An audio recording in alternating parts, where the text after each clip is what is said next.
राधा अष्टमी व्रत की कहानी। राधा माता गोलोक में श्री कृष्ण के साथ रहती थी।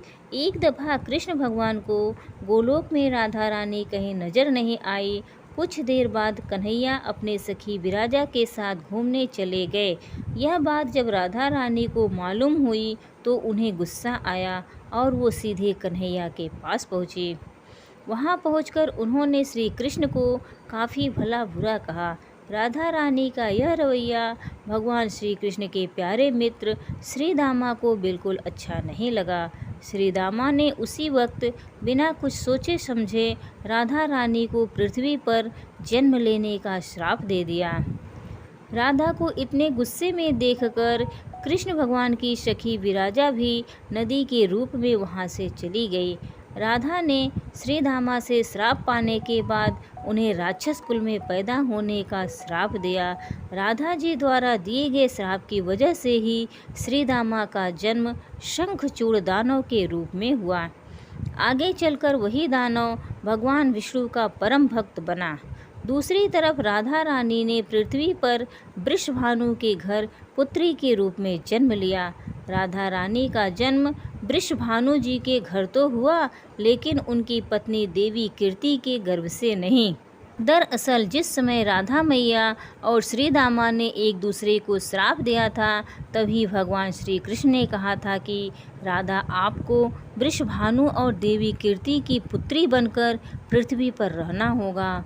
मनुष्य के अवतार में आपका एक वैश्य से विवाह होगा, वो मेरे अंशावतारों में से ही एक होगा।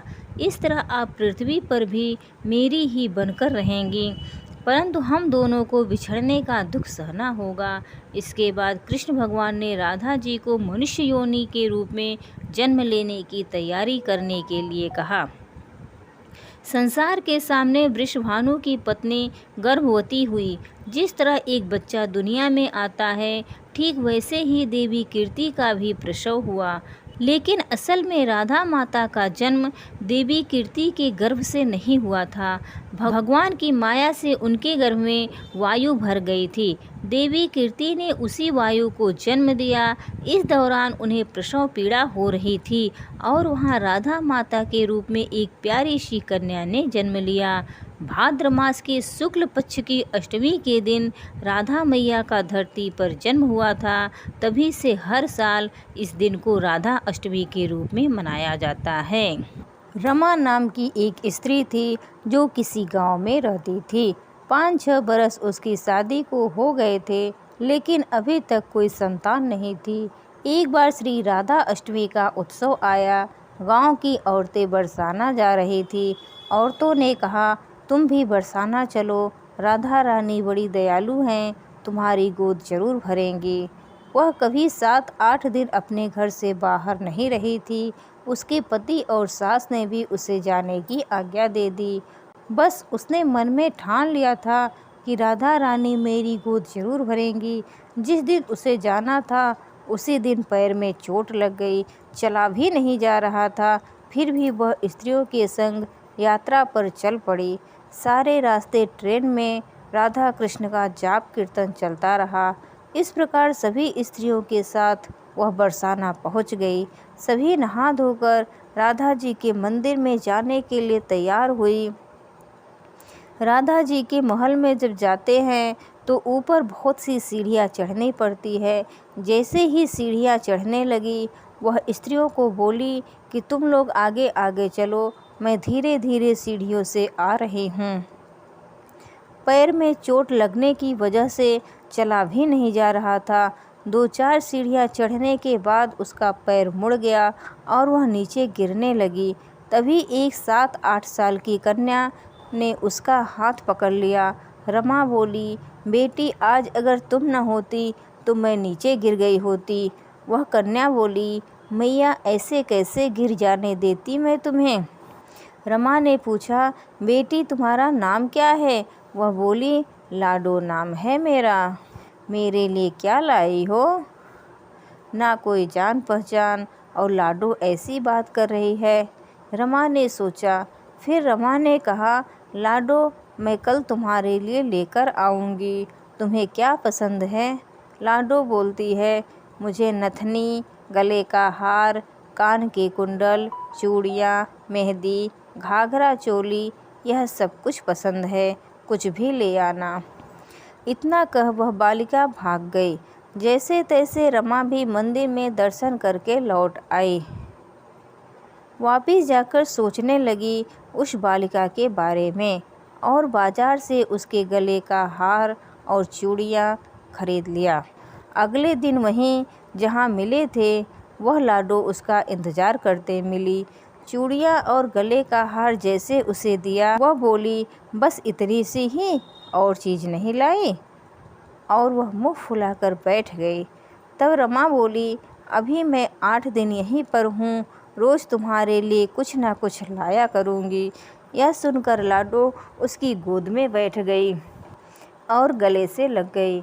रमा तो रोने लगी, उसे जैसे एक संतान मिल गई हो। खूब प्यार से उसके सिर पर हाथ फेरा, ऐसे ही वह फिर चली गई। रमा ने मंदिर से आकर घाघरा और चोली उसके लिए बनवाए, रोज़ कुछ ना कुछ उसे देती।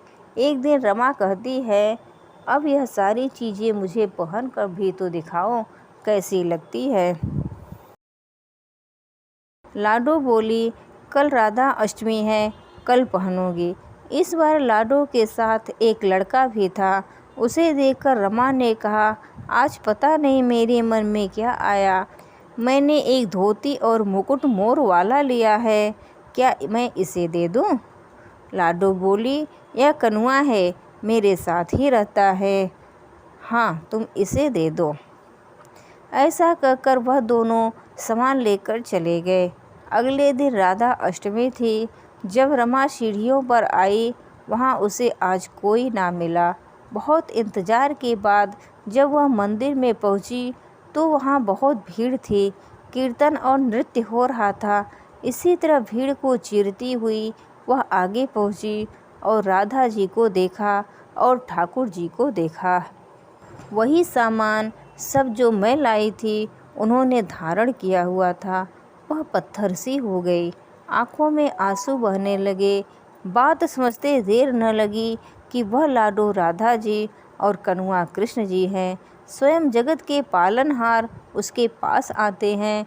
राधा जी उसकी गोदी में बैठती हैं और उसे मातृ सुख प्रदान करती हैं।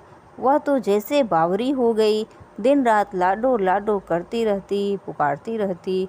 वह स्त्रियों से बोली, तुम लोग घर जाओ, मैं नहीं जाऊंगी। उसकी सास और पति भी उसे लेने आए पर वह साथ नहीं गई। अब तो वह प्रतिदिन सीढ़ियों पर बैठे बैठे आंसुओं से सीढ़ियाँ धोती, पलकों से बुहारती। ऐसा करते करते उसे 30 बरस बीत गए। एक दिन एक बालिका उसका हाथ पकड़कर ऊपर अट्टालिका पर ले गई। वहाँ जाकर बोलती है, आ गई तेरी लाडो। ऐसा कहकर बाहें फैलाकर रमा को बुलाने लगी और अपने गले लगा लिया। उस दिन रमा ऐसे गले लगी कि इस पार्थिव शरीर को छोड़कर सदा के लिए अपनी लाडो के पास चली गई। इस घटना से हम सबको यही सीख मिलती है कि जो भी आशा रखे, चाहे वह सकाम हो या निष्काम, केवल भगवान से ही रखे। एक न एक दिन भगवान अवश्य मिलते हैं। आशा एक राम जी की, दूजी आशा छोड़ दे। नाता एक राम जी से, दूजा नाता तोड़ दे। बोलिए भक्त और उसके भगवान की जय। बरसाने वाली राधा की जय। श्यामा प्यारी कुंज बिहारी की जय। जय जय श्री राधे।